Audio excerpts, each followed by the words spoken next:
UP में 9 विधानसभा की सीटों पर हुए उपचुनाव में इस बार जो वोट पड़े हैं और उसके बाद जो कल नतीजे आए हैं, तो उसको लेकर अब ये आम चर्चा है।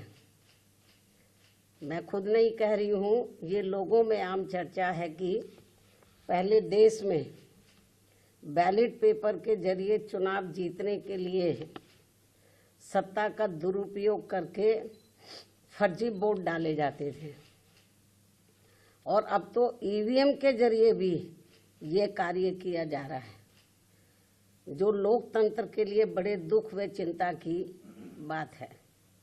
इतना ही नहीं, बल्कि देश में लोकसभा व राज्यों में विधानसभा आम चुनाव के साथ साथ खासकर उपचुनावों में तो अब ये कार्य काफ़ी खुलकर किया जा रहा है।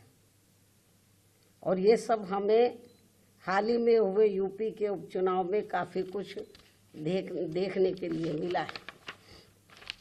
और इस बार महाराष्ट्र स्टेट में विधानसभा के हुए आम चुनाव में भी इसको लेकर काफ़ी आवाज़ें उठाई जा रही हैं। ये अपने देश में यह लोकतंत्र के लिए बहुत बड़ी खतरे की घंटी भी है।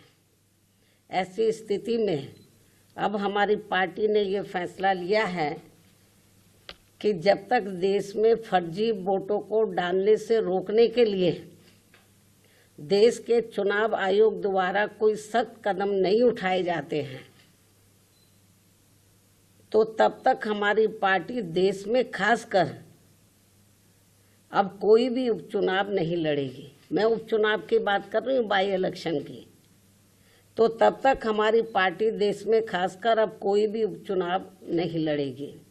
जबकि आम चुनाव में जब जनरल इलेक्शन होते हैं, जबकि आम चुनाव में इस मामले में थोड़ा बचाव जरूर हो जाता है, क्योंकि इनका अर्थात सरकारी मशीनरी का सत्ता परिवर्तन के डर की वजह से जब जनरल इलेक्शन होता है, जो पार्टी पावर में होती है, जरूरी नहीं है कि वो पार्टी पावर में फिर से लौट के आ जाए, दूसरी पार्टी भी आ सकती है। तो फिर वो जो सरकारी मशीनरी है वो थोड़ा घबराती है।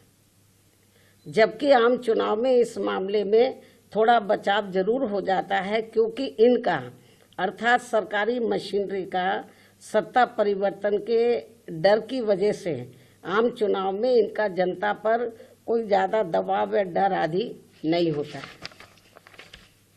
जिसे खास ध्यान में रखकर हमारी पार्टी देश में लोकसभा व राज्यों में विधानसभा के आम चुनाव तथा स्थानीय निकायों के भी चुनाव पूरी तैयारी व दमदारी के साथ लड़ेगी।